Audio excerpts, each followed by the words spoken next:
अस्सलाम वालेकुम। मैं professor doctor Anjum Rahman, principal Shaheed Mohtarma Benazir Bhutto medical college Lyari. आज हम डिस्कस करेंगे छाती में गुठली का होना और उससे कैसे बचा जा सकता है। तो एक दफ़ा हमने एक लेक्चर किया लास्ट कुछ वीक्स बैक, उसमें मैंने आप लोगों से डिस्कस किया था कि छाती के कैंसर की क्या अलामात हैं, उससे हम कैसे बच सकते हैं और उसकी क्या ट्रीटमेंट होती है। जैसे मैंने उस दफ़ा डिस्कस किया था कि देखें, कोई भी गुठली, कोई भी दाना, कोई भी ट्यूमर दो तरह का हो सकता है। एक वो है जो कि मैलिग्नेंट है, यानी कि खुदा न खास्ता कैंसर है, और दूसरा वो है कि जो बिनाइन है, यानी कि जो कैंसर नहीं है। मगर इसका मतलब ये नहीं है कि अगर कोई चीज़ बिनाइन है और उसको आपके छाती में कोई दाना आ गया है या कोई गुठली बनी है और आपको लगता है कि आपकी अलामात उसमें फ़िट नहीं हो रही, या अल्लाह का शुक्र है कि जी आपने अल्ट्रासाउंड करवाया और उस चीज़ों में वो चीज़ कैंसर नहीं लगती, तो इसका मतलब ये नहीं है कि ना हम उसको फॉलोअप करें ना हम उसको छोड़ दें। किन लोगों में कॉमन है ये देखें जी, स्पेशली उन लोगों में कॉमन होता है नंबर 1 फीमेलियल, यानी कि फैमिली में चला आ रहा हो। अल्लाह ना करे किसी को फैमिली में खाला को, फुप्पी को, वालदा को छाती का कैंसर या कैंसर ना हो, उनको फाइब्रोएडिनोमा, छाती की गुठली हो या और किसी किस्म की ब्रेस्ट की बीमारी हो हो सकता है कि ये जेनेटिकली आपके अंदर भी आए। नंबर 2 उन लोगों में ज़्यादा कॉमन होता है जो कि ब्रेस्ट फीडिंग अवॉइड करते हैं या जो कॉन्ट्रासेप्शन लंबा करते हैं, मतलब बच्चों में वक्फा ज़्यादा होता है या जो बच्चों को फीड नहीं करवाते, ब्रेस्ट फीडिंग नहीं करवा रहे होते हैं, उनमें किसी भी तरह का छाती का ट्यूमर ज़्यादा कॉमन होता है उन लोगों के मुकाबले में जिनमें ये नहीं होगा। हम इसको डायग्नोस कैसे करेंगे? देखें, मैंने लास्ट टाइम भी आपसे एक रिक्वेस्ट की थी कि प्लीज़ हर औरत के लिए ज़रूरी है 70% हम अपने डॉक्टर खुद हैं। जब भी आप मंथ के एंड में या जब साइकिल के दौरान स्पेशली और अदरवाइज़ जब आप अपना बात लेने जाएं तो अपना छाती का मायना खुद करें। खुद अब अपनी self examination is very important आप अपना करें, क्योंकि आप आराम से, खुदा ना खास्ता अगर गुठली हो, इसके अलावा अल्लाह ना करे निप्पल से कोई डिस्चार्ज हो, जैसे आप अगर फीड बच्चे को दूध नहीं पिला रही हो तो उसमें से दूध का आना या खून का आना या ऐसी कोई भी चीज़ है, छाती में किसी जगह पर रेडनेस होती है, आपको लगता है कि सूजन है या कोई गुठली महसूस होती है, ऐसी कंडीशन में आपने इमीडिएटली डॉक्टर से कांटेक्ट करना है। बहुत दफ़ा ये जो गुठलियाँ होती हैं छाती में,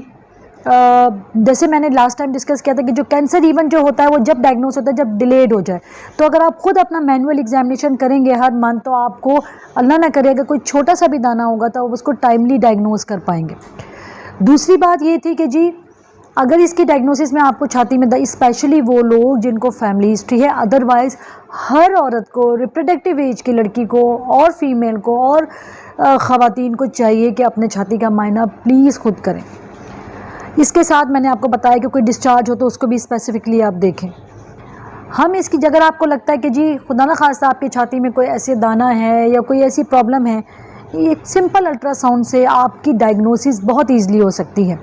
एक तो मायने से यूजुअली पता चल जाता है कि अल्लाह ना करे ये कैंसर है कि बिनाइन है।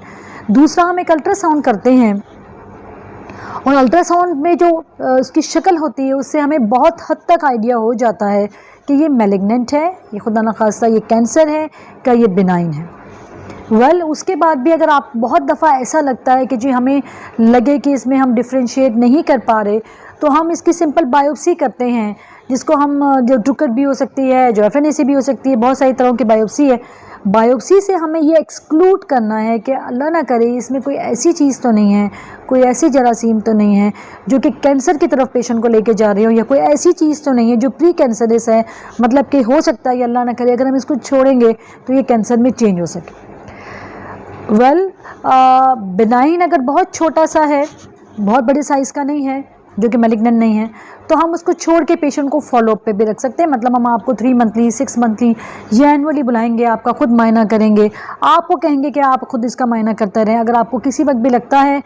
कि इसमें बहुत तकलीफ़ हो रही है या ये बहुत फास्टली बढ़ रहा है या इसके नंबर बढ़ रहे हैं, तो please then you have to come back. मगर अगर इसका साइज़ बड़ा है और हमें लगता है कि जी बेहतर है कि जी इसके साइज़ को हम नहीं छोड़ सकते और अल्लाह ना करे किसी और चीज़ में आगे जाके चेंज हो सकता है, तो प्लीज़ इसको रिमूव करवाना बेहतर है और इसका टेस्ट हो जाना चाहिए, ताकि हम इस चीज़ को एक्सक्लूड करें कि इसमें कोई खुदा न खासा ऐसे जरासीम तो नहीं है या कोई ऐसे हिस्टोपैथोलॉजी पे रिपोर्ट तो नहीं आती कि जो हमें लगे ये प्री मैलिग्नेंट है या मैलिग्नेंट है। इसके अलावा कुछ ख़वातीन ऐसी होती हैं जो बच्चे को ब्रेस्ट फीड करवा रही होती हैं, या इसके अलावा भी ब्रेस्ट फीड के अलावा भी उनको लगता है कि जी छाती एकदम से उनको बुखार आ रहा हो, छाती बहुत रेड हो रही हो, और उनको फीवर के सिम्टम्स आए, उसमें हो सकता है कि जी ब्रेस्ट एब्सिस, ये भी बड़ा कॉमनली पेशेंट आते हैं, स्पेसिफिकली वो पेशेंट जो ब्रेस्ट फीडिंग या बच्चे को दूध पिला रही होती हैं। उसका मतलब ये नहीं है कि ब्रेस्ट फीडिंग की वजह से ब्रेस्ट एब्सिस हो रहा है। एक्चुअली इसकी एक प्रॉपर पोजीशनिंग होनी चाहिए। आप अपनी गायनेकोलॉजिस्ट से या डॉक्टर से पूछें कि बच्चे को दूध पिलाने का प्रॉपर तरीका क्या है, क्योंकि बेस्ट बच्चे के लिए फीड आपका ब्रेस्ट मिल्क, मदर मिल्क है, और आपको बहुत सारी छातियों से बचाने की बहुत अहम तरीका जो है वो ब्रेस्ट फीडिंग है। बहुत दफ़ा ऐसा होता है जैसे औरत को निप्पल रिट्रैक्टाइल है, निप्पल है, या प्रॉपर आपने पोजिशनिंग नहीं की, तो उस वजह से ब्रेस्ट सेप्सिस हो सकता है। ब्रेस्ट सेप्सिस में पेशेंट को फीवर होता है, छाती रेड हो रही होती है, तकलीफ़ होती है, और उसमें डेफिनेटली प्लीज़ जैसे अगर आपको ऐसे अलामात लगें तो इसको कंटिन्यू नहीं करें, आपने अपने डॉक्टर को दिखाना है। अगर आप जल्दी जाएंगी तो हो सकता है कुछ दवाओं से या हॉट फर्मेंटेशन से आपका ये मसला हल हो जाए, मगर अगर ये ज़्यादा हो जाएगा तो डेफिनेटली फिर आपको ऑपरेट करवाना पड़ेगा। हमारे पास ये कंसेप्ट बहुत ज़्यादा कॉमन है कि जी रसूली है, जिस्म में कहीं भी है, बेहतर है हम उसको ना छेड़ें, बिकॉज़ हमने उसको छेड़ा तो वो फैल जाएगा। प्लीज़ ये बिल्कुल गलत है, क्योंकि इवन अगर हम कैंसर की बात करते हैं तो बहुत एडवांस स्टेज के कैंसर में भी ट्रीटमेंट मौजूद है और पेशेंट उससे बिल्कुल सही हो जाते हैं, मतलब कि उनकी ट्रीटमेंट से वो सेहतयाब हो सकते हैं। और उसकी मेडी सर्जरी हो या पहले कीमो हो या रेडियो, ये तो मैं आपसे मैलिग्नेंट की बात कर रही हूँ, ये कैंसर की। बिनाइन कंडीशन में इवन अगर आप ये सोचेंगे कि जी नंबर भी बढ़ रहे हैं तेज़ी से और साइज़ भी बढ़ रहा है, स्टिल हम बैठेंगे जी ये फैल जाएगा,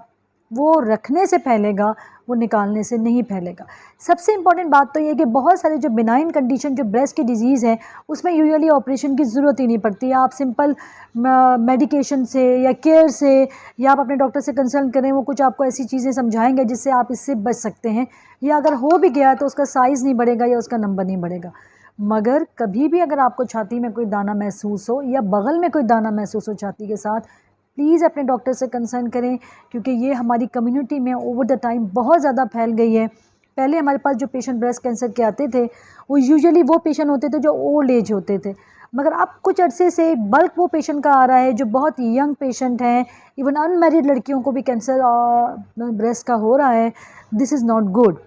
इसलिए जैसे आपको लगता है कि आपकी फ़िज़िकल चेंज आ रहा है, आपका वेट कम हो रहा है, या आपकी छाती में कोई मसला आ रहा है, इवन आपको बगल में कोई दाना महसूस हो,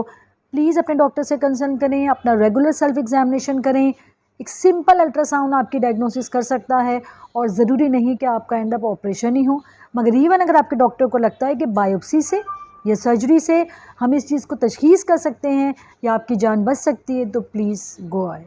थैंक यू वेरी मच।